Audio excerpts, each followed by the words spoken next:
The story begins with a hardcore gamer named Kenichi. This guy was so obsessed that he spent his entire life glued to the screen. Just today, he finally finished a massive game that took him 3 whole years to complete. But instead of feeling proud, he was frustrated. Another one finished, he sighed. I need something real, a game so difficult it takes at least 10 years to beat. Kenichi started hunting for the ultimate challenge, but even after hours of searching, he found nothing. Then, suddenly, his computer began to glitch. Out of nowhere, a mysterious fantasy game appeared on his screen. The options were simple: easy, normal, hard, and hell mode. Kenichi didn't want a short adventure, so he doubled down and picked hell mode. Next came the skills. He chose the summoner class, even after the game warned him he would start with absolutely nothing. In fact, he'd be dirt poor.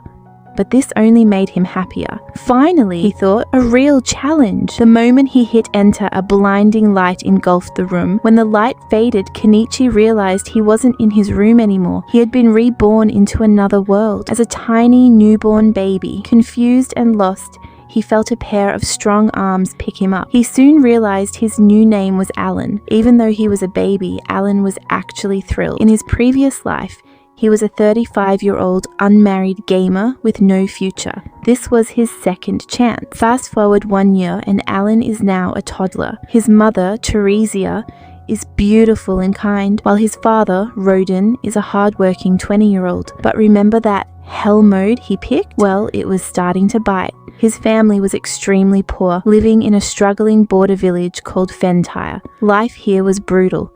Constant wars and heavy taxes just to keep their land. Alan noticed his parents were quite romantic, and he jokingly realized he'd probably have a younger brother very soon. One night, after his parents tucked him into, well, work on that younger brother, Alan stayed awake. He decided to check his stats.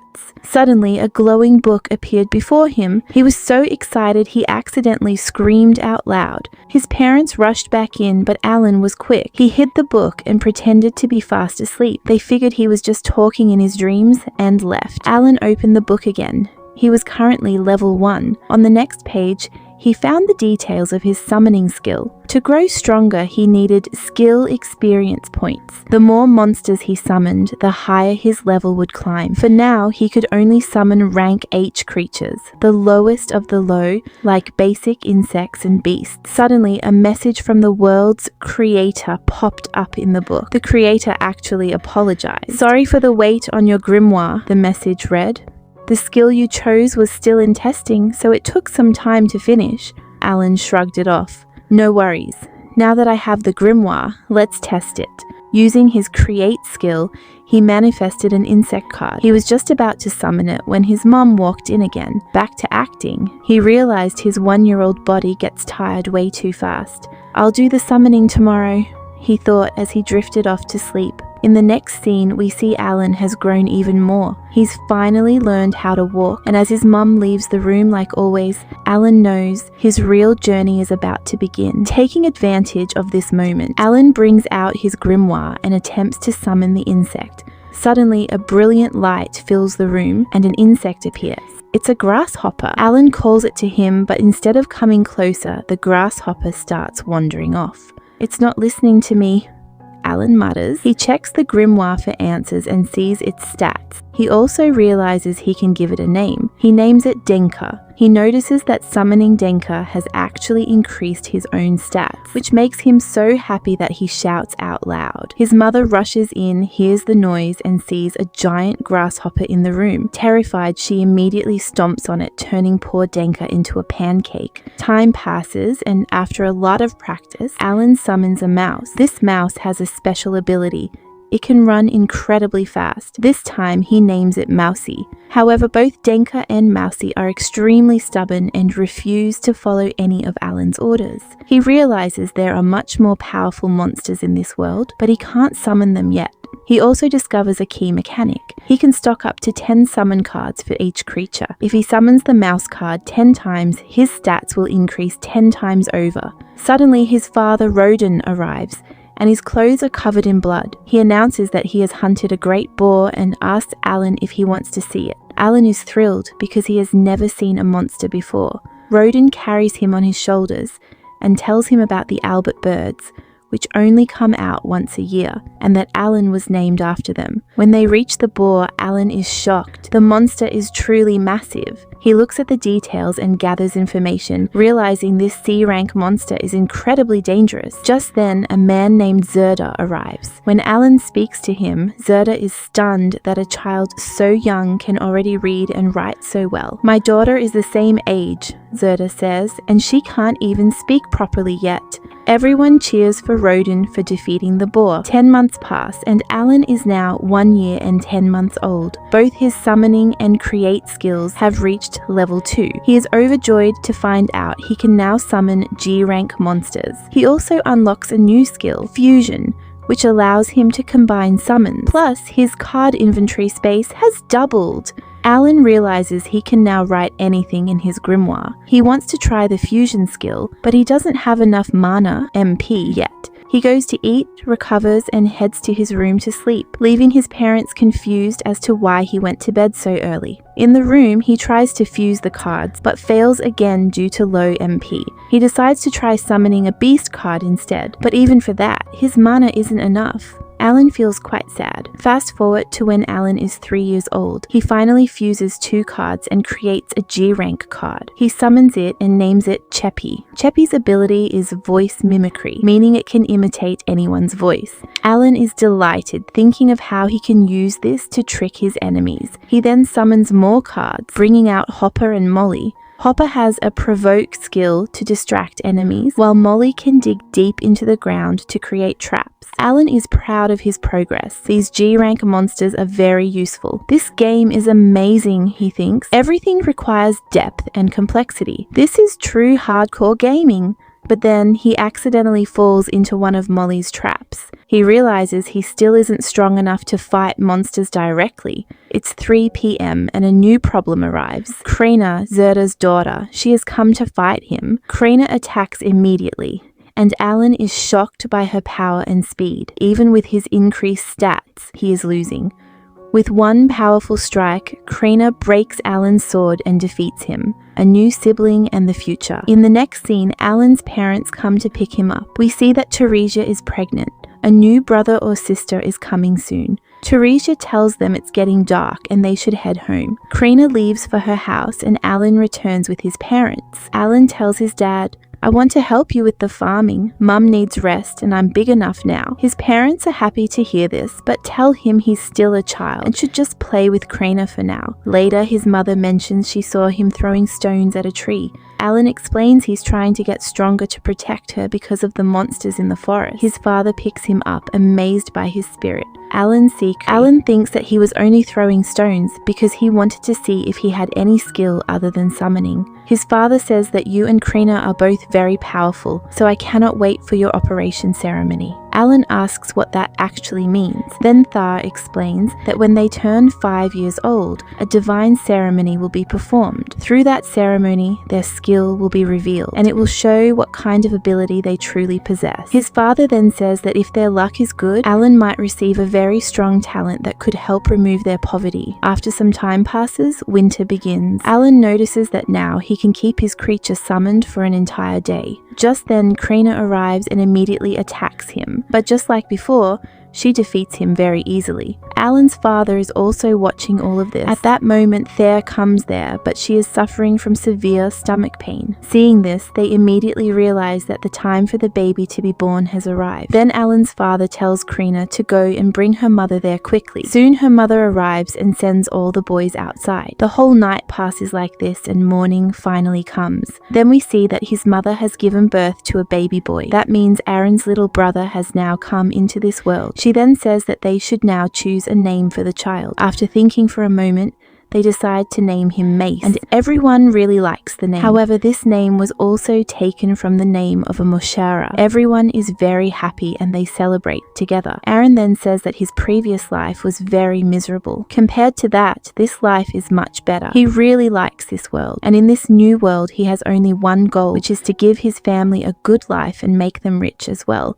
but he still has no idea how he is going to achieve all of this. In the next scene, we see that Alan has now turned 5 years old, and his father is taking him to the appraise ceremony. On the way, his father says that if their luck is good, then Alan might receive a powerful talent, and one day he might be able to lift their family out of poverty. However, this time many children will participate in the ceremony, so there will be a lot of competition as well. Just then, Zerda arrives there with Krina, because they are also going to attend the ceremony, so they all start going together. Krina says that she wishes she could get the sword woman skill so that she could become a knight one day. Soon they all reach the ceremony location where many people had already gathered. After a while, some people come out of the church and begin speaking. They say that Almia, who is the creator of this world, has given everyone blessings along with opportunities. They explain that even in this country there are heroes who were once very poor. Hearing this, the people become very surprised and say that it is impossible because heroes cannot be poor.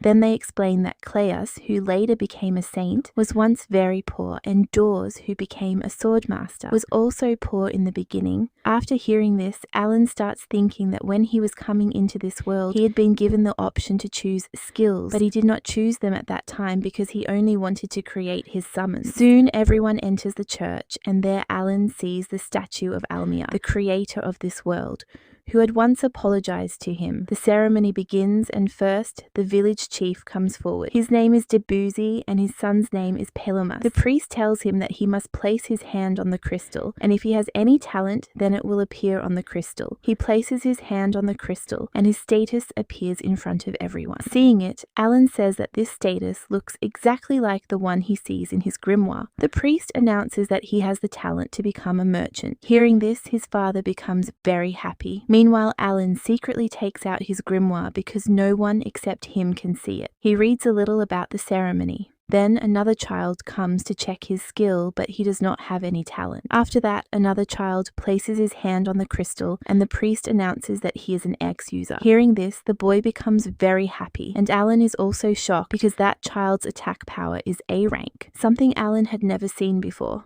All the children check their skills, one by one. Some have talents while some do not. After a while, almost everyone finishes and starts leaving. Then Krina finally places her hand on the crystal. Suddenly the crystal begins to shine very brightly, and the priest becomes extremely shocked and says that this is a miracle because she has the swordmaster skill, which is one of the most powerful skills. Hearing this, the other people are also shocked and wonder how a poor girl could have such an incredible talent. Zerda becomes very happy and praises his daughter. However, Krina says that she actually wanted the sword woman skill instead. Finally, Alan places his hand on the crystal. At first, it shines slightly and then stops. After that, it shines again, but this time, the light becomes extremely strong, and Alan gets pushed back and falls far away. His father asks the priest to tell them what talent Alan received. The priest says that Alan has no talent at all. Hearing this, Alan becomes extremely shocked and thinks that this cannot be possible. He checks his status and sees that all his stats are E rank, and even his skill description is not properly written. He thinks that this must be a glitch and complains that the developers of this game must be terrible. He also wonders how people will ever find out about his real skill. Rodin then hugs him, and after that they return home where Theresa and Mash are waiting for them. Alan's family encourages him and says that it does not matter whether he has a skill or not, because they will always be proud of him.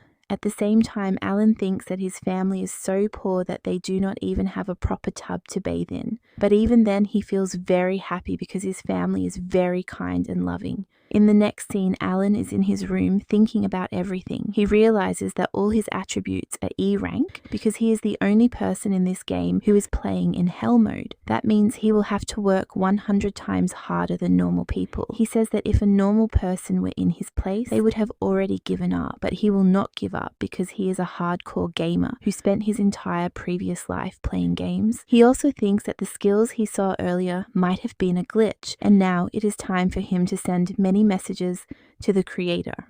In the next scene, Alan is going somewhere and he asks Theresa why their father is in a bad mood today. Theresa says that she does not know, but their father came home late last night and since then he has been acting strangely. They then arrive at Kraina's house where a celebration is happening because Kraina has become a sword master. Kraina tells Alan that the sword master skill is even more powerful than the sword woman skill. Alan already knew this, but he pretends to be surprised and says that it is great news. Just then, Kraina's mother says that a while ago the chief came and gave them some special bean juice for the celebration. Seeing this, Rodden says that now they will surely enjoy the celebration. At the same time, Alan thinks that his father might be a little jealous because Kraina became a sword master while he received nothing. Rodden gives juice to Zerda, but Zerda says that if Rodden makes such a face while offering the drink, then he will not drink it. Rodden says that he is not jealous and that he is actually happy. Zerda then reminds him that earlier he said he would break all ties with their family. Everyone becomes shocked after hearing this. Rodden explains that he does not really want that, but he believes Kraina's extraordinary talent may allow her to join the knights and serve the country. One day, she might even become a noble, and their family will become much greater than his own. So he thinks they should get used to not associating with poor people like them. Hearing this, Zerda becomes angry and says that even if they become nobles, their friendship will never end. Their argument begins to grow, and Alan asks Kraina if she can calm them down. Kraina agrees, but before she can say anything, their mothers arrive. The two men still continue arguing, so their wives punch them, and finally they calm down. Theresa then tells Alan that the four of them were born in the same village and always played together. Later, when they heard about a new village being built, they all came there together and built their homes side by side with similar designs. Hearing these old memories, Rodden and Zerda start feeling better and they begin enjoying the juice together. In the next scene, everyone is working together when suddenly a man arrives and announces that the Knights of Order are coming to meet Kraina. Everyone becomes very surprised because this is a very big event for their small village. They bring Kraina to the village square, where many people gather and whisper about how this little girl is a sword master. Then a boy mocks Alan and says that he has no skills, so why is he even standing there? Hearing this, Kraina becomes angry and says that Alan is very strong. The boy replies that Alan's rank is only E rank. Kraina becomes furious and is about to hit him, but Zerda stops her. At that moment, the knights arrive. Their captain is named Zenoff, who is also a sword master. Alan begins wondering if Kraina will leave their village to become a knight. Zenoff calls Kraina forward and says that he wants to see her power, so she must fight. Zerda protests and says that she is just a child and has never even held a sword before. Zenoff says that if she is truly a sword master, then holding a sword should not be difficult. He also suggests that maybe the ceremony result was fake. Zerda says that is not true and that he is just worried about his daughter getting hurt. But Zenoff does not listen and orders the vice captain to fight her. Zenoff explains that they suspect someone may have manipulated the ceremony result, and such a crime is punishable by death, so they must verify whether Kraina is truly a sword master. Hearing this, Zerda becomes frightened, but Zenoff says that if she refuses to fight, then they will kill her entire family. Because of this, Kraina agrees to fight. Alan thinks that this is nothing but bullying. The fight between Kraina and the vice captain begins. The vice captain's name is Librand, but Alan thinks the name sounds strange, so he just calls him the vice captain. Kraina attacks him excitedly, and it looks like she is enjoying the fight. The vice captain easily avoids her attacks. Alan thinks that because he and Kraina fight every day, her swordmaster skill must have already reached around level 5, but he still wonders how she will perform against the vice captain. Suddenly, Kraina jumps back and prepares a very dangerous attack. Seeing this, Librand becomes scared and kicks her strongly, sending her crashing into a wall. Zerda tries to save her, but the knights stop him and they even capture Alan and Rodden. Alan complains that this is cheating because the vice captain is using his height advantage. Everyone thinks Kraina has lost, but suddenly she stands up again and a green aura appears around her body. She becomes much stronger and her speed increases greatly. She begins attacking the vice captain repeatedly and he struggles to defend himself. He realizes that Kraina's extra skill has been activated. In the end, she even breaks his sword and wins the fight. Everyone becomes extremely shocked and praises her. Zerda happily lifts his daughter in his arms. Zenoff then apologizes for his earlier behavior and says that Kraina is truly powerful. He says he wants to discuss her future and that she can bring her friends along. In the next scene, everyone gathers at the village chief's house. There is a lot of food and fruit there. Alan secretly thinks about taking some fruits home. Zenoff explains that the king ordered him to verify whether Kraina was truly a sword master, and now he has confirmed it. He then tells the village chief that originally originally the village was going to be named after him once it developed. But now, since a swordmaster has been born here, the village will be named Krina instead. The chief has no choice but to agree. Xenoph also explained that 3 years earlier, another child was born with the sword master title and began serving the royal family. However, later it was discovered that his talent was fake and he was only a normal swordsman. Because of such incidents, the king decided that talents must be verified through real combat. Xenoph tells Zerda to raise his daughter well, so that when she grows up, she can enter the academy and later serve the royal family directly. A child asks whether anyone who enters the academy can become a knight. Xenoph says that an instructor will be sent to the village, and everyone should study hard, because only those who perform well will get a chance. Krina then tells Alan that he must also come to the academy with her. Alan agrees. Xenoph notices Alan and asks who he is. Zerda explains that he is the son of his friend Rodin. Xenoph becomes surprised and asks if Rodin is the famous boar hunter. Rodin is shocked and asks how he knows about him. Xenoph says that the meat Rodin sends to the king is highly appreciated, and that Rodin is known for hunting extremely dangerous beasts. He says that Rodin is a true hero and that these words also come from the king. In the final scene, everyone begins returning to their homes. Rodin says that he never imagined he would be respected like an important person. He says they must continue working hard so they can escape poverty someday. He tells Alan that he believes in him because his blood flows in Alan's veins. Alan suddenly remembers that he secretly took some fruit so he could give them to his mother and Mash. Rodin laughs and says that Alan was not the only one who stole fruit because he did the same thing. Father and son laugh together and say that like father, like son.